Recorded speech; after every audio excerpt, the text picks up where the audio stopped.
Hello नमस्कार। तो पिछले कल से रोशन आनंद सर काफ़ी परेशान हैं और जैसा कि उनके भाई की मृत्यु हो गई थी उसके खिलाफ खान सर के ऊपर एफआईआर करने के लिए थाना कदम कुआं थाना में वो एफआईआर करने के लिए गए थे, बट उनका एफआईआर अभी तक नहीं हुआ और एफआईआर नहीं लिया जा रहा है। ऐसा क्यों, उनका एफआईआर क्यों नहीं लिया जा रहा है, इसके बारे में आप लोग को बता दूं। ये कहानी स्टार्ट होता है खान सर की कोचिंग पे जब हमला हुआ, रोशन सर के स्टाफ के द्वारा जब हमला किया गया तो रोशन सर का आरोप भी है कि जैसे जब खान सर की कोचिंग पे हमला हुआ तो फुल वहाँ के प्रशासन जो थी उन्होंने एफआईआर किया और उस एफआईआर में गोली चलाने का जिक्र नहीं था। ऐसा नहीं है कि ये मत मीडिया में और लोग टीचर भी आके बोल रहे हैं कि आपके झूठ बोलने से उनको गिरफ्तार किया गया, नहीं, ये गलत बात है। इस चीज़ का मैं विरोध कर रहा हूँ।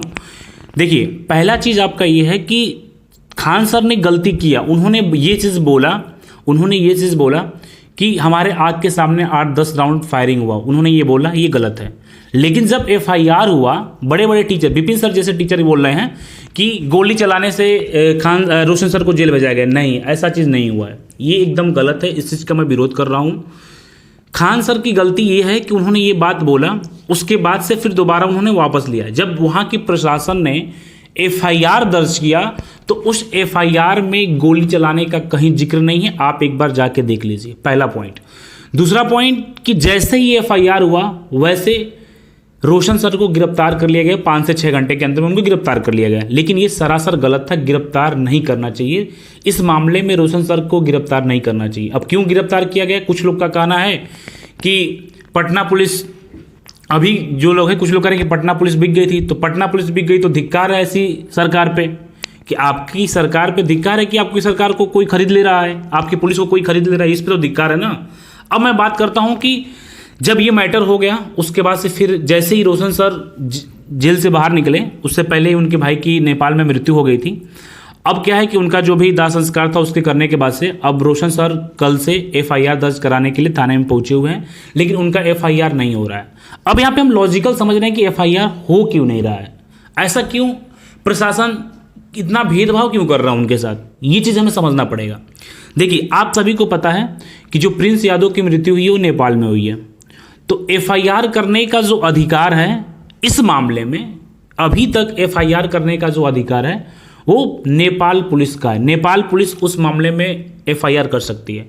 अब बिहार पुलिस कब एफआईआर कर सकती है खान सर को, अगर मान लीजिए जिसके ऊपर आरोप लगाया जा रहा है, जैसा कि रोशन सर का कहना है कि मेरे भाई की जो मृत्यु हुई है वो साजिश के तहत हुआ है और जो कोल्ड स्टोर के मालिक हैं उनके तहत उन्होंने और खान सर ने मिलकर एक साजिश करके उनके भाई की हत्या कर दी है, एक उनका आरोप लगाया जा रहा है। अब मैं बता रहा हूँ कि पहला चीज़ की जो एफआईआर लिखने का अधिकार है वो नेपाल पुलिस का है, बिहार पुलिस का अधिकार अभी नहीं है। वो कब होगा ये मैं बताता हूँ, कब खान सर के ऊपर एफआईआर हो जाएगा बिहार पुलिस के द्वारा। सेंट्रल गवर्नमेंट जब इंटरफेयर करेगा, जब सेंट्रल गवर्नमेंट नेपाल की गवर्नमेंट से इंटरफेयर करेगा, उसके बाद से बिहार गवर्नमेंट उनके ऊपर एफआईआर कर सकती है। अब सेंट्रल गवर्नमेंट कब इंटरफेयर करेगा ये भी सोचने वाली बात है।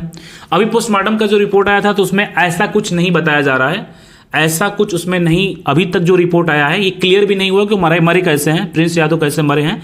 लेकिन अभी तक जो रिपोर्ट आया है उसमें ये भी क्लियर है कि इनकी जो मृत्यु हुई है वो किसी साजिश के तहत नहीं हुआ है, अभी तक आया हुआ है। लेकिन अभी क्लियर नहीं कि मरे क्यों, लेकिन इतना जरूर क्लियर है कि इनकी जो मृत्यु हुई किसी की साजिश के तहत नहीं हुई। बाकी 2 दिन बाद रिपोर्ट आ जाएगा तो वहां से क्लियर हो जाएगा इनकी मृत्यु कैसे हुई है।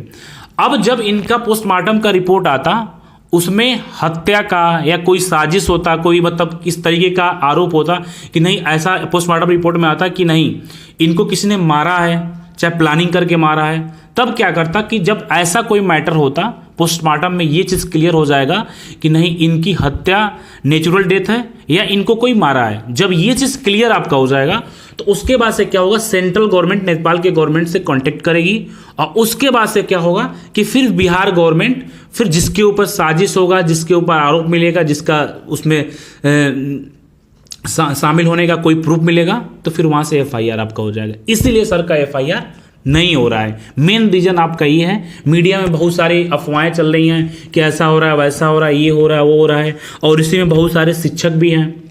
देखिए, विपिन सर का विरोध करना अभी सही नहीं है। विपिन सर खान सर का विरोध कर सकते थे, लेकिन आपको पता है कि अभी जो मैटर चल रहा है, आप जैसे ये मैटर शांत होता वैसे आप देखिए कोई सही नहीं है, कहीं ना कहीं सब गलत है। ऐसा नहीं है कि खान सर बहुत अच्छे हैं, सब रोशन सर बहुत अच्छे हैं, सब देखिए ये मैटर शुरू क्यों हुआ, ये मैटर रिजल्ट को लेके ही तो शुरू हुआ ना। अब यहाँ पे कहा यह जा रहा है, देखिए यहाँ पे कहा यह जा रहा है कि खान सर ने बोला कि 12,000 सिलेक्शन हुआ, रोशन सर ने बोला 10,000 सिलेक्शन हुआ, टोटल सीट 19,000 था। अब यहाँ पे लॉजिक दो है, ये 12,000 10,000 ये मैं नहीं जानता हूँ कि ये सही है गलत है क्या है, लेकिन एक बच्चा, बहुत से स्टूडेंट ऐसे हैं जो दोनों जगह पढ़ते हैं, वो खान सर के यहाँ पढ़ते हैं, रोशन सर के यहाँ पढ़ते हैं, तो उनका जब सिलेक्शन होगा तो वो दोनों जगह जाएंगे। हम ये नहीं करें कि जो बोला 12,000 वो 100% सही है, जो बोला 10,000 वो सही है, लेकिन ये भी तो होता है ना, कि एक बच्चा दोनों जगह पढ़ता है, जब दोनों जगह पढ़ेगा तो दोनों जगह जाएगा। आजकल क्या होता है कि यूट्यूब पे काफ़ी अच्छा पढ़ाया जा रहा है, चाहे ऑफलाइन अच्छा पढ़ाया जा रहा है, कोई सब्जेक्ट यहाँ पे अच्छा पढ़ाया जा रहा है, कोई सब्जेक्ट वहाँ पे अच्छा पढ़ाया जा रहा है, तो बच्चा दोनों जगह पढ़ता है। ऐसा नहीं है कि बच्चा एक जगह पढ़ता है। एसएससी में क्या होता है, जब एसएससी का रिजल्ट आता है तो रैंक 1 हर जगह के होते हैं, बहुत सारे रैंक 1, हर कोचिंग का आपको रैंक 1 दिखेगा। ऐसा क्यों होता है? क्योंकि स्टूडेंट क्या करता है कि पर्टिकुलर सब्जेक्ट पढ़ता है, किसी से मैथ पढ़ लिया, किसी से इंग्लिश पढ़ लिया, किसी से रीजनिंग पढ़ लिया, तो उसका जब सिलेक्शन होगा तो सिर्फ सबको देगा। तो ये ना कोई कहे कि 10,000 था तो 12,000 था, फिर उसके बाद 19,000 सीट थी, तो ये लॉजिकल नहीं है। और रिपोर्ट ना लिखने का कारण सिर्फ इतना सा है कि ये मैटर इंटरनेशनल लेवल का मैटर है, इसमें बिहार पुलिस का अधिकार नहीं है कि वो रिपोर्ट लिख सके। दूसरा चीज़ कि जो रोशन सर के द्वारा आरोप लगाया जा रहा था कि मेरे साथ ऐसा क्यों हुआ, आपके साथ गलत हुआ, आपको के साथ जो कुछ भी हुआ वो गलत हुआ। अगर वो नहीं हुआ होता तो आज आपके भाई की मृत्यु नहीं हुई होती।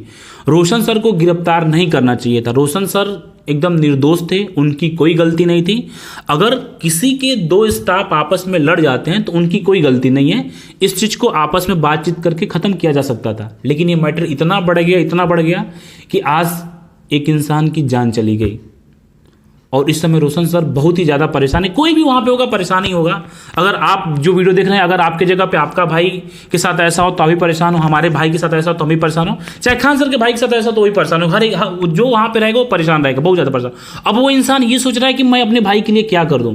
अब अपने भाई को तो वापस ला नहीं सकते हैं, लेकिन अब वो ये सोच रहे हैं कम से कम उसको न्याय मिल जाए, कम से कम ये चीज़ क्लियर हो जाए कि उसके भाई की मृत्यु कैसे हुई थी।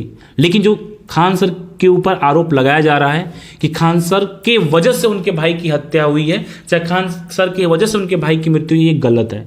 मेरे अकॉर्डिंग जहां तक मैं देख पा रहा हूं, ये पुलिस प्रशासन की वजह से हुआ है। अगर ये पुलिस प्रशासन, वो इतना बड़ा अपराध उन्होंने नहीं किया था, रोशन सर ने इतना बड़ा अपराध नहीं किया था, उनके ऊपर बहुत मर्डर का केस नहीं था कि आप उनको तुरंत गिरफ्तार करो। प्रशासन आनन फानन में आके, किसके दबाव में आके उन्होंने ये किया, कैसे किया, क्यों किया, ये नहीं करना चाहिए था। इस पे आपको जांच करना चाहिए था। उसके बाद से रोशन सर को जब लगता कि नहीं दोषी हैं तो गिरफ्तार करना चाहिए था, अदरवाइज उनको गिरफ्तार करने का कोई मतलब ही नहीं होता है। तो ये सब मैटर है। बाकी आप लोग कमेंट में बताइएगा कि आप लोग को क्या लगता है। और मैं तो सभी टीचरों से रिक्वेस्ट करूँगा, जितने भी टीचर, बड़े बड़े जो टीचर हैं, अब देखो जो होना है हो गया। अब क्या है कि बहुत ही ज़्यादा अत हो चुका है। इस समय क्या हो रहा है, सिर्फ एक टीचर को टारगेट किया जा रहा है, खान सर को टारगेट किया जा रहा है कि खान सर बहुत गलत हैं। ये नहीं, गलत वाली बात नहीं है यार। आप गलत सही, आप किसी को गलत सही कैसे कर सकते हो यार? आप कौन होते हो गलत सही करने वाले कि नहीं उन्होंने सही किया, इन्होंने गलत किया? नहीं, इस जो भी गलत सही की बात है वो यार न्यायालय का काम करना है। न्यायालय का काम है न्याय दिलाना कि कौन सही है कौन गलत है। पर्सनली एक टीचर को टारगेट करना विपिन सर के द्वारा भी बहुत ज़्यादा टारगेट किया जा रहा है। और यश के झा सर की तो बात ही मत करिए। जो इंसान, उनका वीडियो है मेरे पास, यश के झा सर का वीडियो है, मैं लगाऊंगा इसके बाद वीडियो में। उन्होंने खान सर के ऊपर आरोप लगाया कि वो क्लास में मतलब अजीब तरीके से पढ़ाते हैं, और उनके पढ़ाने का जो वीडियो आप देख लेंगे ना तो शर्म से आपका सर ऊपर नहीं उठेगा। तो आप खुद गलत हो कि दूसरे को क्यों सलाह दे रहे हो यार? बहुत से लोग ऐसे हैं कि जो खुद गलत हैं और दूसरे को सलाह दे रहे हैं, और बाकी मीडिया का काम है भाई, सबका अपना अपना एक इंटेंशन है, सपना अपना वो है। तो अब ये मैटर ख़त्म ही हो जाए तो अच्छा है। बहुत ही ज़्यादा बवाल हो चुका है। और जहाँ तक मुझे लग रहा है कि जैसे ही फॉरेंसिक रिपोर्ट आ जाएगा प्रिंस यादव का, और उसके बाद से 20 तारीख को खान सर का कोर्ट में पेशी है, तो उसके बाद से जैसे ये नॉर्मल रिपोर्ट आएगा तो ये मैटर शांत हो सकता है। बाकी देखते हैं क्या होता है। आप लोग कमेंट बॉक्स में बताइएगा कि आप लोग की क्या राय है। मिलते हैं किसी नेक्स्ट वीडियो में। बहुत बहुत धन्यवाद।